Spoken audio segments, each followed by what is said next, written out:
সকাল সকাল তুমি উঠান ঝাড়ু দিচ্ছ যে? ও মা, এটা আবার কোন ধরনের কথা বলেন আপনি? উঠান আমি ঝাড়ু না দিলে কে দিবে? তোমার ভাবিরা কোথায়? তোমার ভাবিদেরই তো উঠান ঝাড়ু দেওয়ার কথা।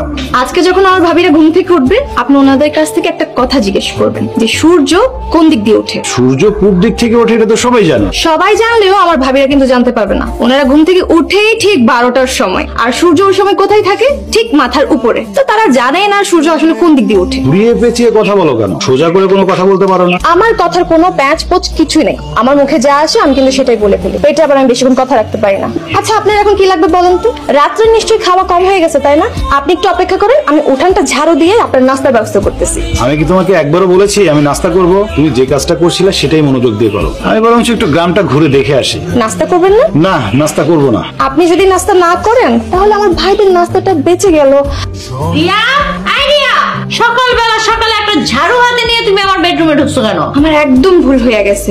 সকাল সকাল আমি উঠানটা ঝাড়ু দিতেছিলাম এই ঝাড়ু দিয়ে, তাই আমার হাতে ঝাড়ু আছে, নাইলে গোলাপ ফুল থাকতো। তোমার বোনের কথা দেখছো? ভাইয়া তোমার সব কথা শুনছে, তাই এখন সে আর কিছু বলতে পারবে না। এখন তুমি বলো, তুমি কেন ডাকছো আমারে? তোমারে না বলছিলাম আজকে সকালে আমার চাদরটা চেঞ্জ করতে হবে, ঘরটা কেন পরিষ্কার করে দাও নাই? আদা দিয়ে একটা রং চা দিস তো। শুধু বড় রুমের কাজ করবে, আমার রুমের কাজ কি করবে? তাহলে তোমাকেও থেতলে দিই। এই কি বললে তুমি? থেতলে দিই মানে? পুরো কথা কখনো শেষ করতে দিবে না। বড় ভাইয়া গলা ব্যথা করতেছে, তাই বলছে আদা থেতলিয়ে একটু রং চা দিতে। তোমারও যেহেতু আমাকে ডাকতে ডাকতে গলা ব্যথা করতেছে, তো ভাবলাম তোমাকে একটু থেতলিয়ে আদা থেতলিয়ে একটু তোমাকে রং চা দিতে।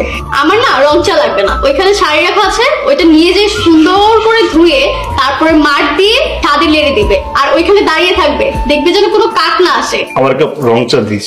লাও ঠেলা। ভাইয়া তুমি ভাবির সাথে ডিসকাস করে নাও যে আগে কোনটা করব।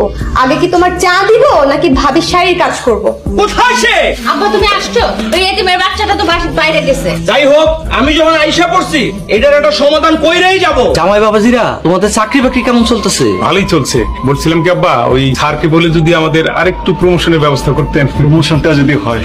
আমি যদি তাকে বুঝাইয়া বলি, সে আমাকে কোনোদিনই না করতে পারবে না। এখন আব্বার কাছে কত ধরনের আবদার, আর এতক্ষণ তো ফোনই দিতে চাইতেছিল না, এখন নিজেদের স্বার্থ সিদ্ধি করতেছে। আমি তো বারবারই ফোন দিতে চাইছিলাম, তাই না ভাইজান? বলছে তো। হইছে হইছে, ঢং কম করো। বাদ দে তো তোদের চিলাচিলি, আগে তোদের বাড়ির সমস্যাটা সমাধান করি। আসসালামু আলাইকুম স্যার। ওয়ালাইকুম সালাম। আপনি এই গ্রামে? এই একটু ঘুরতে আসছিলাম। মজিদ সাহেব, আপনি এই গ্রামে? আপনি তো জানেন আমার দুটো মেয়ে আছে, এই গ্রামে ওদেরকে বিয়ে দিয়েছি। আমার মেয়েদের বিয়ের সব খরচ তো আপনিই দিয়েছেন, আবার আমার দুই জামাইকেও চাকরি দিয়েছেন। আপনার এই ঋণ আমি কোনোদিন শোধ করতে পারবো। তো এই গ্রামে কোথায় আপনার মেয়ের বিয়ে হয়েছে? স্যার, ওই যে মতিন সাহেবের দুই ছেলে আছে না, কামাল আর জামাল, ওদেরকে আপনি চিনবেন কিভাবে? ওই দুই ছেলের সাথে আমার মেয়ের বিয়ে হয়েছে। তার মানে